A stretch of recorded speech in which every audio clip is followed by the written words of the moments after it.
BBC news আন্তর্জাতিক সংবাদে আপনাকে স্বাগতম। শুরুতেই সংবাদ শিরোনাম, এরপর বিস্তারিত।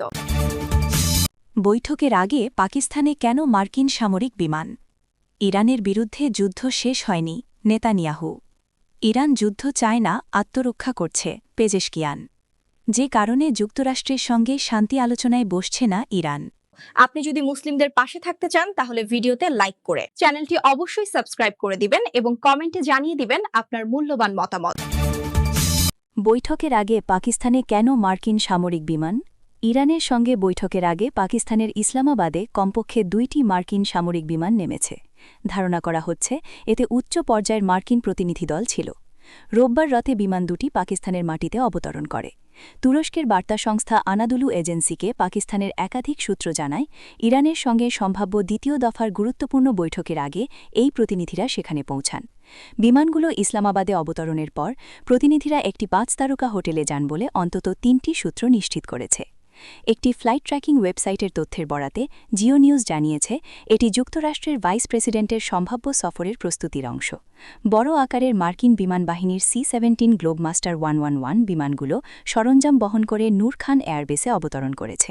আপনি যদি মুসলিমদের পাশে থাকতে চান তাহলে ভিডিওতে লাইক করে চ্যানেলটি অবশ্যই সাবস্ক্রাইব করে দিবেন এবং কমেন্টে জানিয়ে দিবেন আপনার মূল্যবান মতামত। ইরান যুদ্ধ চায় না, আত্মরক্ষা করছে, পেজেশকিয়ান। ইরানের প্রেসিডেন্ট মাসুদ পেজেশকিয়ান বলেছেন, ইরান যুদ্ধ চায় না।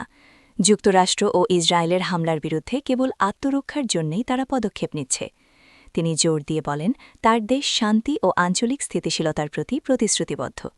রোববার 19 এপ্রিল দেশটির ক্রীড়া ও যুব মন্ত্রণালয় পরিদর্শনকালে পেজেশকিয়ান একথা বলেন। তিনি যুক্তরাষ্ট্র ও ইসরায়েলের বিরুদ্ধে বেসরকারি অবকাঠামোতে হামলার অভিযোগ তুলে বলেন, এসব কর্মকাণ্ড আন্তর্জাতিক আইনের লঙ্ঘন এবং মানবাধিকার প্রশ্নে দ্বৈত মানদণ্ডের প্রমাণ। আপনি যদি মুসলিমদের পাশে থাকতে চান তাহলে ভিডিওতে লাইক করে চ্যানেলটি অবশ্যই সাবস্ক্রাইব করে দিবেন এবং কমেন্টে জানিয়ে দিবেন আপনার মূল্যবান মতামত। যে কারণে যুক্তরাষ্ট্রের সঙ্গে শান্তি আলোচনায় বসছে না ইরান।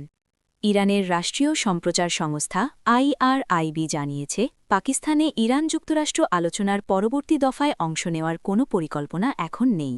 রোববার ইরানি সূত্রের বরাত দিয়ে IRIB বলেছে, পরবর্তী দফার ইরান-যুক্তরাষ্ট্র আলোচনায় অংশ নেওয়ার এখন কোনো পরিকল্পনা নেই।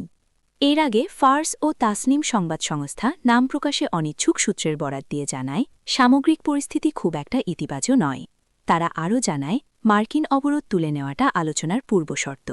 মধ্যপ্রাচ্যে যুদ্ধবিরতির মেয়াদ শেষ হওয়ার আর 2 দিন বাকি।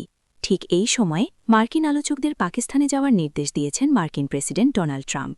তবে এই সময় ইরানি বন্দরগুলোতে অবরোধ আরোপ করে রেখেছে যুক্তরাষ্ট্র, আর এই বিষয়টি আলোচনার পথে বড় বাধা হয়ে দাঁড়িয়েছে।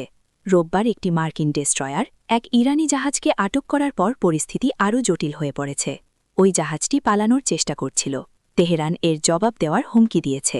ইরানের রাষ্ট্রীয় সংবাদ সংস্থা IRNA অবরোধ ও ওয়াশিংটনের অযৌক্তিক ও অবাস্তব দাবির প্রতি ইঙ্গিত করে বলেছে, এই পরিস্থিতিতে ফলপ্রসূ আলোচনায় কোনো স্পষ্ট সম্ভাবনা নেই। আপনি যদি মুসলিমদের পাশে থাকতে চান তাহলে ভিডিওতে লাইক করে চ্যানেলটি অবশ্যই সাবস্ক্রাইব করে দিবেন এবং কমেন্টে জানিয়ে দিবেন আপনার মূল্যবান মতামত। ইরানের বিরুদ্ধে যুদ্ধ শেষ হয়নি, নেতানিয়াহু। ইরানের বিরুদ্ধে যুদ্ধ এখনও শেষ হয়নি বলে জানিয়েছেন ইসরায়েলের প্রধানমন্ত্রী বেনিয়ামিন নেতানিয়াহু। রোববার 19 এপ্রিল আর্জেন্টিনার প্রেসিডেন্ট হাভিয়ের মিলেইয়ের সঙ্গে এক যৌথ সংবাদ সম্মেলনে তিনি কথা বলেন। ইসরায়েলের প্রধানমন্ত্রী বলেন, ইসরায়েল ও যুক্তরাষ্ট্রের সঙ্গে মিলে ইরানের চরম স্বৈরাচারের বিরুদ্ধে লড়াইয়ে লিপ্ত রয়েছে। দুটি দেশ সভ্যতার পক্ষে বর্বরতার বিরুদ্ধে লড়ছে। সম্ভাব্য পরিস্থিতি সম্পর্কে সতর্ক করে নেতানিয়াহু বলেন, ইরানে আমরা বিশাল সাফল্য অর্জন করেছি। এটা এখনও শেষ হয়নি, যে কোনো মুহূর্তে নতুন পরিস্থিতি তৈরি হতে পারে। তিনি বলেন, আমরা আমাদের লক্ষ্য অর্জন করব এবং বিশ্বের স্বাধীনতাকামী মানুষের জন্য আরও আশা ও আলোকবর্তিকা বয়ে আনব।